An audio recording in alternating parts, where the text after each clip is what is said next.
The auction yard thrummed with the familiar din of boots stomping, livestock bleating, and the auctioneer's voice cutting through like a whip. Dust swirled in the morning light, gilding the air as it filtered through the barn's rafters. Horses stood in their pens, some proud, chests puffed, others jittery, ears flicking. Buyers prowled, their eyes sharp, hands grazing manes and haunches, sizing up each animal like bolts of cloth. In the last row, by a weathered fence, where weeds clawed through the slats, stood a colt, barely a yearling. Scrawny, all angles and ribs, his dull chestnut coat splotched with neglect, he was a ghost among the living. His eyes, wide and liquid, darted with every shout, but he stayed silent, still, as if willing himself invisible. His tag read 143, but no one cared. Not worth a dime, one man scoffed, passing by. Won't last a month, another muttered. Can't pull, can't ride, waste of feed. And so they dismissed him, their boots kicking up dust as they moved on. At the yard's edge, a woman climbed out of a battered pickup. Clara, small but tough as leather, wore her years in the lines of her face and the calluses on her hands. Her denim jacket was worn thin, her boots scuffed, but her gray eyes burned with quiet purpose. She hadn't meant to come. The ranch, a shadow of its former self since her husband's death 2 winters back, didn't need another mouth to feed, but a dream had pulled her here. A colt, frail and trembling, staring at her through a storm. She'd woken with her heart racing, the image seared into her mind. So here she was, weaving through the pens, pausing to study a horse's stance or the tilt of its ears. None held her until she reached the far corner. The colt stood apart, half hidden by bigger, glossier animals. Something in his stillness, his haunted gaze, caught her. She stepped closer. He didn't shy, just watched. Scars visible under his belly, thin, raw, poorly healed. Someone had tried to break him too soon, too hard. What's your story? Clara murmured. A worker passing by chuckled. That one, useless, dumped by some hack breeder. Won't eat, been here 3 days, barely touched his hay. Clara didn't respond. She extended a hand, palm up, and waited. The colt's nostrils flared, ears twitching, but he held still. See something in that bag of bones? The worker teased. Clara's eyes stayed on the colt, a flicker of certainty stirring in her chest. Not pity, not hope, just a quiet knowing. The auction roared on, voices rising, deals struck. When 143's turn came, he limped into the ring, head low, legs trembling. The auctioneer's voice faltered. Lot 143, young colt, needs work. A project horse for someone. Silence. A few snickers. A man snapped a photo, likely for a laugh later. 20? 10? 5? Nothing. Clara stepped forward. I'll take him. Heads turned. The auctioneer blinked. You sure? I know what he is, she said, voice firm. The gavel cracked. Sold. Clara took the lead rope, holding it loose. The colt, now Toby, as she named him, didn't fight but didn't follow easily either, his tail twitching. She knelt slightly, meeting his gaze. You're not 143 anymore. He blinked, then took a single step toward her. A murmur rippled through the crowd. Did he just move for her? Clara ignored them, giving Toby a gentle tug. He followed, hooves soft on the dirt, the dust rising like a curtain as they left the yard. For the first time in months, Clara's chest felt less empty. The drive to her ranch was quiet, Toby's hooves shuffling in the trailer. The road wound through open hills, pastures stretching under a pale sky. The ranch, once alive with laughter, stood silent since Sam's death.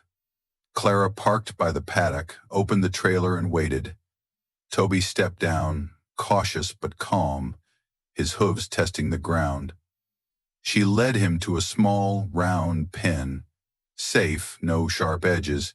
just dirt and the scent of hay. He stood in the center, turning slowly like a stranger in a strange land.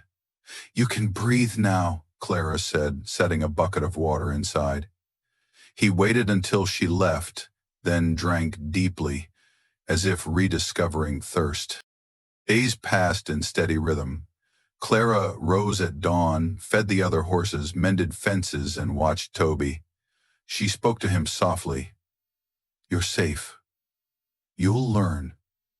At first he ignored the apple slices she offered. Then he sniffed them.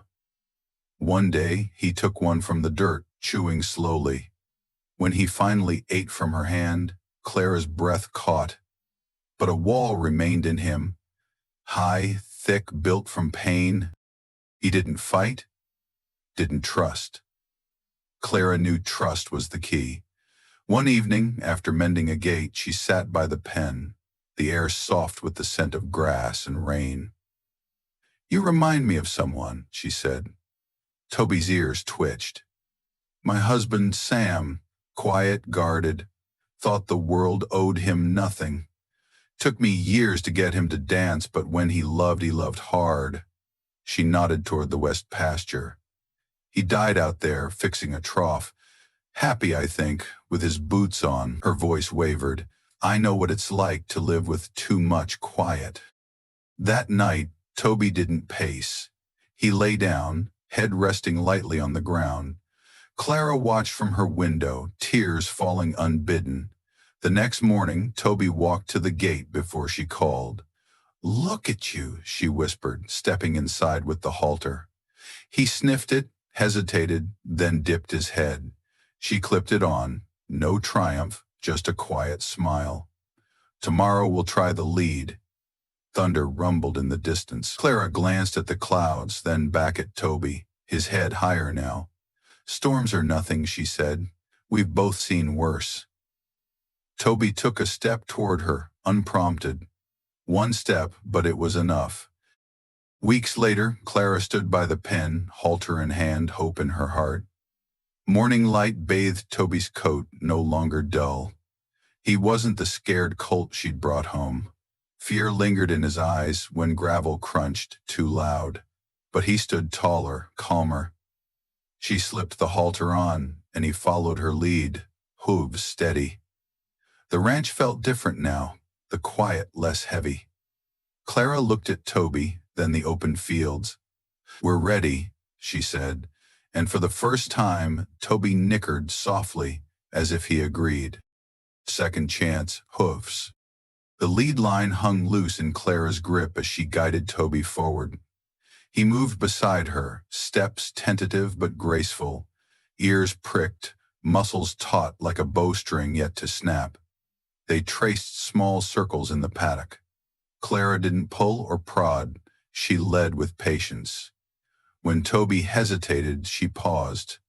When he stepped willingly, her low, steady voice offered praise, calming more than commanding. Each day brought a new challenge, a soft brush, a flannel blanket, a bucket rattled just enough to test his nerves. He startled less now, flinched, but didn't bolt. He was learning trust, not just tasks. One afternoon, Clara led him toward the pasture gate. Toby slowed as they neared the fence, where older horses grazed in lazy groups. Heads lifted. A chestnut mare snorted and trotted closer. Toby froze, trembling. Clara stood beside him. "It's okay. They'll sniff, maybe nudge, let them." His eyes flicked from the herd to her, then back. She unlatched the gate. Time to meet them. As it swung open, the air shifted. Two geldings flanked the mare, approaching cautiously, ears alert. A sniff, a nip, a squeal. Toby flinched but held his ground, stepping back, then forward, as if resolve anchored him. Clara watched from the fence, chest tight, as a gelding nudged him hard. Toby staggered but stood firm, neck arched, tail flicking. It wasn't full acceptance, but it was a start. That evening, Clara hummed while mucking stalls, a tune Sam used to whistle while fixing latches or saddling up. She hadn't heard it in her voice in years. Later, a storm howled, rain pounding the ranch. Reaching for her bedside lamp, Clara froze. The barn light flickered. Boots on, she ran through the downpour. Inside, thunder shook the rafters. Most horses stood calm, but Toby was gone. Panic surged. The pasture gate swung wildly. Grabbing a lantern, Clara ran into the field, rain soaking her jacket, mud clawing her boots. Lightning flashed. "Toby!" she called, voice lost in the wind. At the old oak by the fence, despair gripped her. Then, hooves splashing. She turned. There he was, soaked, shivering, eyes wide with fear. But he hadn't fled. He'd come to her. Clara dropped the lantern, hands outstretched. "You came back," she whispered. Toby nuzzled her chest, a feather-light touch. She looped the lead over his neck, not to pull, but to walk together through the storm. In the barn, she dried him with an old towel, murmuring, "You're braver than you know." Morning brought clear skies and new resolve. In the training paddock, Clara clipped a lunge line to Toby's halter. He circled slowly, then faster, awkward but finding rhythm. She whistled. He switched direction without panic. A cluck, and he trotted, dust rising in soft plumes. "You're getting there," she said, smiling. Each week added challenges. A saddle pad, a lightweight saddle. Clara moved slowly, never pushing past his limits. When she finally swung into the saddle, Toby stood steady. They didn't move that day. She sat, hand on his neck, listening to their breathing. Months passed. Toby grew stronger, his coat gleaming, his steps sure. He was no longer a fragile colt, but a horse with presence. Neighbors at the feed store whispered doubts. "Think he'll ever be a riding horse? Some colts don't come around." Clara didn't argue. Toby's progress spoke for her. One autumn morning, a letter arrived, handwritten, sealed with an embossed crest. It invited her program's Second Chance Hooves to demonstrate at the State Youth Riding Exhibition. A rescued horse to embody resilience. Clara looked at Toby by the fence, tail flicking. He whinnied once. She smiled, exhilaration rising. They weren't done, but they were ready. Exhibition day dawned with silver mist veiling the hills. Clara checked the trailer. Harness, papers, emergency kit. Her hands restless. Toby stood inside, calm but alert, ears swiveling toward fairground sounds. "You've got this," she murmured, stroking his neck. "We've got this." She hadn't told many about their trip. Toby wasn't just a horse, he carried her grief, her hope. Showing him meant bearing her soul. At the fairgrounds, hay, leather, and excitement filled the air. Tents dotted the field, polished riders passed by. Toby's steps faltered, eyes darting. Clara walked slowly, letting him look. Children pointed. Trainers raised eyebrows at his narrow frame, his slightly uneven gait. In their stall, Clara brushed him down, her hand steady despite churning thoughts. This was no competition, just a demonstration. But its weight pressed on her. By noon, the mist cleared, the arena glowing under a blue sky. A crowd gathered, sipping cider, leaning on rails. The announcer's voice crackled. "Clara Sutton and her horse Toby, representing Second Chance Hooves, a program for abused horses." Clara tuned it out, focusing on Toby's tension, the reins feel. She cued a trot. He moved stiffly but with heart. At a halt and pivot, he showed new grace. Then, unscripted, she unclipped the lead. Toby stood free in the ring. A pause held the air. Clara whistled, "One short, one long." Toby turned to her, walking forward, steady, sure. The crowd clapped. Someone wiped tears. Clara blinked hard. She hadn't aimed to dazzle, only to show trust's quiet power. As they left, an older man tipped his hat. "Fine horse you've made, ma'am." Clara nodded, her chest full. Toby's steps echoed beside her, each one proof of their shared journey. Clara shook her head softly. "He found his way," she said. "I just stood by him." At the stall, Toby munched hay, unbothered by the eyes on him. Clara leaned on the gate, exhaling deeply. For the first time in years, the tight knot of guilt she'd carried since Sam's passing began to unravel. She hadn't realized how much she needed Toby, just as he had needed her. That night, they stayed at a nearby boarding stable instead of driving home in the dark. Clara settled Toby into a spacious stall with fresh bedding and clear water. She sat outside on a weathered bench, cradling a paper cup of coffee. The stars above seemed within reach. She thought of Sam, how he trusted horses more than people, how he'd say animals never hid who they were. Clara hadn't grasped the weight of his words until Toby. A gentle whinny pulled her from her thoughts. Toby stood at the stall door, watching her. His eyes no longer held wariness or doubt, but trust, connection. She rose, placing a hand on his forehead. "We did good today," she murmured. He blinked, his warm breath brushing her hand.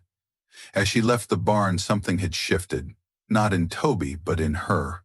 For years she'd walled off her grief, living in quiet routine. Toby had chipped away at those walls, steadily, until light broke through. The next morning, as she loaded him into the trailer, a woman approached. A writer from the event, young, confident, with weathered hands and sharp eyes. "I saw your talk yesterday," she said. "I help run a youth equine therapy program upstate. We're growing and we need horses like Toby, ones that don't just perform but heal. Would you consider working with us?" Clara paused.